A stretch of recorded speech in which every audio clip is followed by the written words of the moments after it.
Hola guys and girls, and welcome to the team builder of GBA week 9, I think. Yeah, it's week 9. We are facing Monotooi and the Tampa Bay Luxrays. Of course, we already battled him in week 3, so it's our first rematch of the season. That means, of course, that Mono is in our division, currently in the number 1 spot.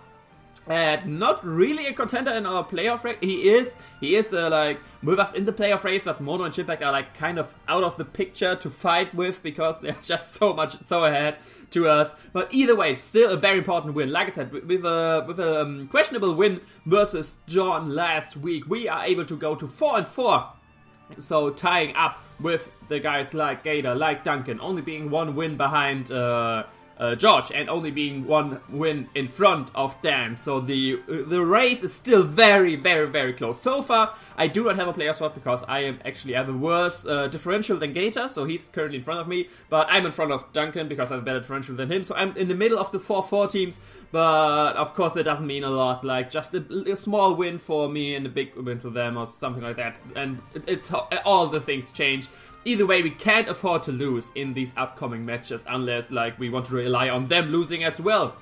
Which we of course can't with players like Duncan and Dan and George and Gator. You can't always rely on them losing their matches. So I'd rather win out and somehow get ahead of them. The good thing is, I still face off against both George and Gator. Gator actually the week after this, so we are very much in the playoff race. If I manage to win versus Mono and George and Gator, then I'm very high chance of still reaching the playoffs. Then in last week I'm actually facing Top. He's of course out of the playoff race, but depending on how the matches go, Top can of course ruin my chances still. So depending on how we play now and in the upcoming weeks, this match might still get very important for our playoff race. But yeah, last time we faced Mono in the season, we lost 3-0, and I think it was the worst loss I had this season. I lost of course 4 times. I lost to Mono, I lost to George, I lost to Chimpact, and I lost to Duncan.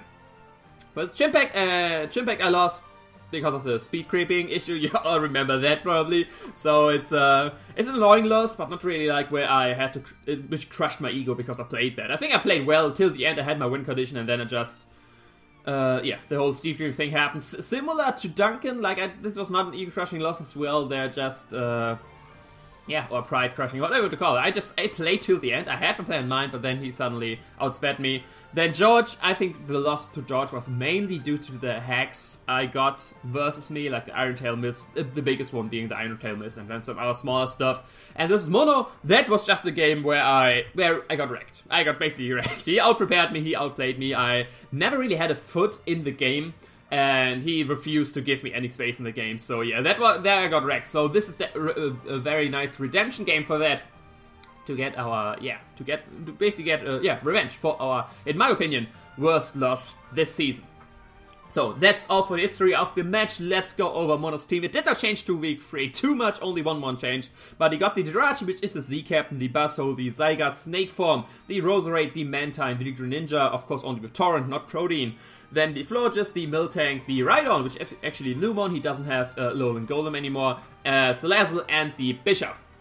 So looking at his team, of course, biggest threats are still the same. Buzzhole, Zygarde, very bulky, potentially set up, and yeah, they're so strong. 1000 arrows, of course, a very annoying stat versus my team. I have a lot of ground weak ones, and my best ground resist is the Celebi. Of course, you can pack Crunch to hit that thing similar to the Decidueye last time, but the big difference, of course, the Celebi is a lot bulkier than the Decidueye on the physical side, so I can take it on a bit easier.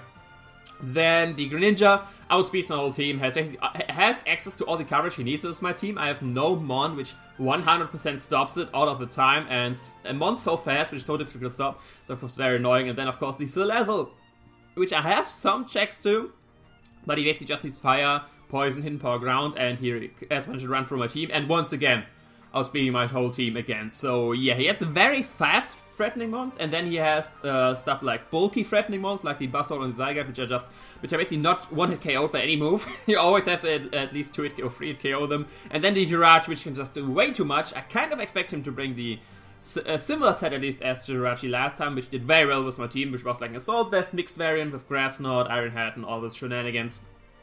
But yeah, if I would have to expect, like, the good thing is that he won. Of course, not good that he won last time, but if you go into a rematch as the loser, I think you have a bit of an advantage, because you saw how the opponent beat you. You saw what their plan was to beat you. So and you are now in the shoes, so you know what they have done, and you can counter that more easily. Mono has he knows what I tried last time won't work, but he has no idea what's coming for him. There's a very high likelihood that Mono will try similar stuff to last time, because it did already work, where I, of course, will change up things. I will more change up things than he will probably do. So he is more he doesn't really know what I'm bringing, but I have a very good idea on what he is bringing. So I think, of course, rematches are always very difficult. There are a lot of mind games going in. Does he bring the same set? Is it what monsters even, and all this good stuff. And I think if you're the loser in the rematch, you have the advantage in the next match. At least a small one.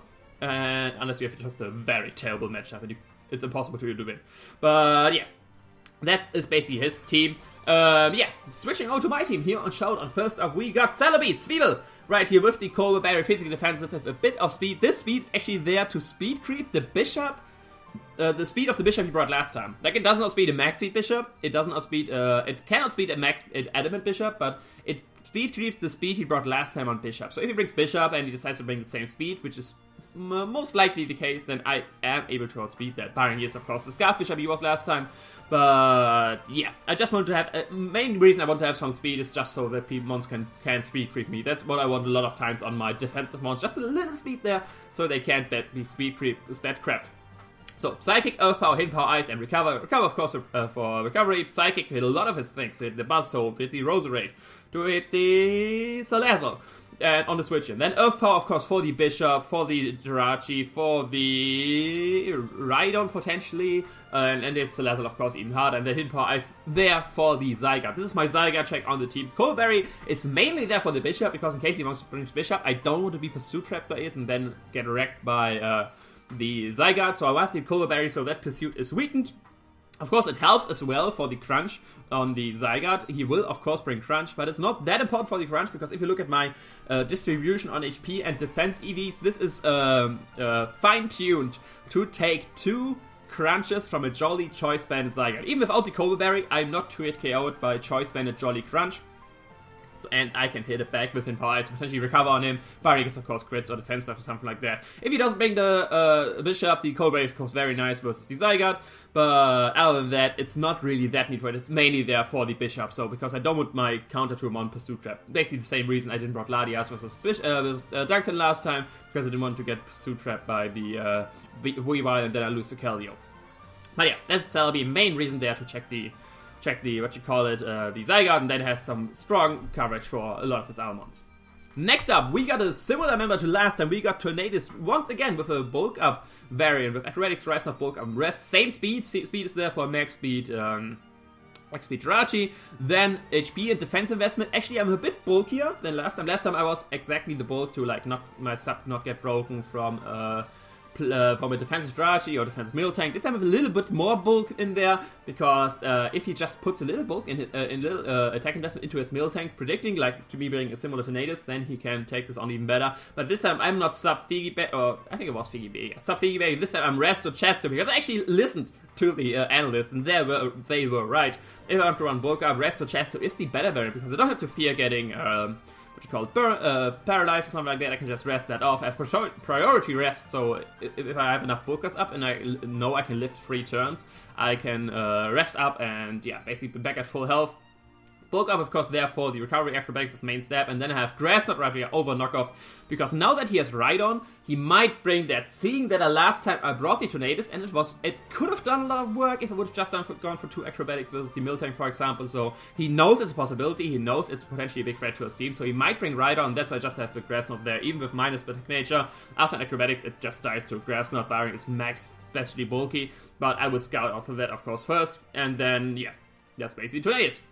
Can set up a lot of things, and if I get the rest Chesto up, I'm back at full health and can run through his team with max powered acrobatics.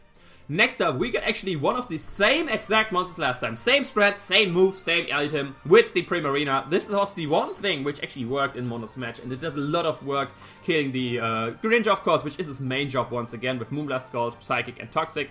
Moonblast, Scald, of course, main stab. Psychic mainly there so that if I'm, for example, in front of the in the Buzzsaw, because this thing stops Buzzle's 2 steps, of course, as well.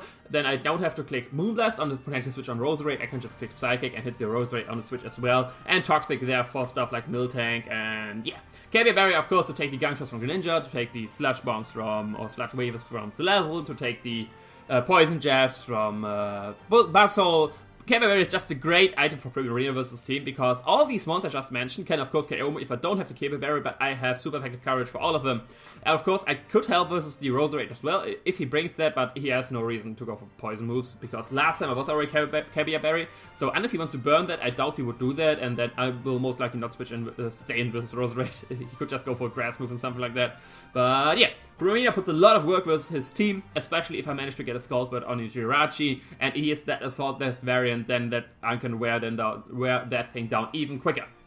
So, next up, we got this time the sweeper of the team, or I think planned sweeper. We got Select Barrier Heracross with Moxie, Close Combat, Stonish, Aerial Ace, and Substitute. Enough speed to outspeed Max Speed Buzzle, the inferior bug fighting type, of course, with Close Combat, Stonish, Aerial Ace. Basically, the best coverage I can ask for his team. The only thing which resists Close Combat are the Buzzle, the Roserade, the Mantine, and the Florges. There we go, Florges Salazzle. Florges is kind of the best stop to this, because I don't have super coverage for this, but Salazzle is, I mean, it's 2 over Close Combat either way, but I have Stone Edge for that, Stone Edge for the Mantine, Aerial Ace for the Buzzle, and then Aerial Ace potentially as well for the Roserade. If I get a sub up and get the Select Barrier out, supposed to be the Soul Team, barring he's like Scarf, one of his fast mons, like Scarf Salazzle, Scarf Jirachi, Scarf Ninja, which I doubt, I very much doubt. If he brings out the mons of these, I think like Assault as Jirachi, most likely then, I don't know, Life Orb, Salazzle, Ninja, maybe Expert Belt on one of them, or a Resisting Berry, like Charlie Berry on the Salazzle, or like, what's it called, Roselli Berry on the Greninja to counter my Primarina, something like that. But yeah, so this is my late game sweep. With Moxie, of course, once I get a kill, I get a +1 boost in attack, and I am even stronger versus a lot of his mons. I can put on the Substitute versus a decent amount of his mons. I scale a lot of them out, and for example, if Buzzle or Zygarde is locked into 1000 arrows, or Buzzle is going for fighting or bug moves, I of course resist both of them, can get a free sub versus them. If he switches into his faster threat, I can keep subbing, get my Select Barrier boost, and then start sweeping through his team. So there's a lot of potential for me getting a Substitute up versus his team, and once I have 1 up, I'm very likely to get my Select Barrier as well, if I desire to not just get a hit off and desire it's time to sweep. So this is going to be Heracross, this is going to be your late game winning condition, 10-1 the Heracross. Next up, we got Frank, the Rocky Helmet Donphan with Earthquake, Roar, Rapid Spin, Stealth Rock. Very similar set to last time as well, but this time I maxed the death because with the Rocky Helmet, because I do not want to get 2 KO by Grass Knot from the Jirachi again. Of course, I can still get Rocky Helmet damage on him, but with the death invested, I'm actually able to take 2 Grass Knots from the Jirachi before dying, so I can like take 2 Grass Knots and an Iron Head, get at least 3 rounds of Rocky Helmet on them. If he is burned, then even more, or if he's like 2 Iron Heads, tries to get a flinch on me. And then of course Hazard removal with Rapid Spin, Stealth Rock, and Roar is there, so I can roar out, potentially set up like Coil, Zygarde, bulk up Buzzhole. I don't want these things setting up on me, so I can just roar them out, and yeah, hopefully not giving him another chance to set up with me, because with only Earthquake I won't be able to break their subs. Before that I had Play Rough, but if he's just just Bandit or Choice Scarf on either Zygarde or Buzzhole, then I do not need the Play Rough, of course, and I rather have the Hazard Control and Stealth Rock and Rapid Spin. So last but definitely not least, we got Fancy Hat, the Nihilego. First, I had my Magiana right here, but I was way too weak to Salazzle. The only thing I had for Salazzle basically was my Donphan to take a hit and then kill with Earthquake, or my Primarina if the kill barrier is still intact. So I want to have something more, and this thing is a good switch into the Florges as well, in case he brings that, because that's the thing I have to wear down to sweep with my Heracross. And yeah, it's a good stop to a lot of his monsters. Sludge Bomb, Power Gem, Hidden Power, Ice, and Thunder Wave. Black Slash this time, because I want to keep recovering. If he has the Florges, I have to switch in a lot of times into that with my Nihilego, and yeah, if I have a good health, I can still take hits from the Salazzle. Even with only 20 HP investment, I am guaranteed to live a Fire Blast plus a Hidden Power Ground from a non-Life Orb Salazzle. If he's Life Orb, he can potentially KO me if he gets the correct rolls, but if he's only Expert Belt or Scarf, or, I mean, if he specs, of course, as well, but then he can't switch up moves, he would have to lock himself into Hidden Power Ground from the start, and then I have 3 switches into a lot of my mons, potentially get a sub with Terracross, or just Tornadus, or Celebi, something like that. But yeah, Hidden Power Ice, of course, there for the Zygarde. I do not have Dazzling Glint this time, and not Hidden Power Fire, because Hidden Power Fire wouldn't do much to the, Jirachi. Either way, I rather Thunder Wave that thing, because this time, like, of course, Frank is my main check to the Jirachi, so I can get a lot of Rocky Helmet damage on that, wear that thing down, and if he has Thunder Wave, I outspeed him as well. I can just go for Earthquake, potentially OHKO him so he can't U-turn on me for momentum. He has to hard switch something in versus my Donphan, so that's why I have to Thunder Wave right here. I'd rather Thunder Wave the Jirachi than getting some chip, hidden power fire damage on him. I can get enough chip on him with my Rocky Helmet on my Donphan. But yeah, enough speed, once again, for max speed Jirachi, rest in special attack, and then some in HP. That is the full team, of course. Let me know in the comments what you think about that and how we will fare versus Mono this time. Of course, he's going very strong so far. I recently just got a 6-0 with Tom and the San Jose Sharpedo, so he is going very strong. He lost 2 times in a row and then he 6-0'd someone, so yeah, you don't want to mess with Mono once he lost a few games. So I hope his wrath has cooled down a little bit, so I'm able to have a better game versus him than getting wrecked. But yeah, that's basically all for this team builder. Be excited for the match tomorrow. Definitely hit up Mono. Links to his stuff is in the description. And yeah, be excited for the match. I will see you there. Ciao.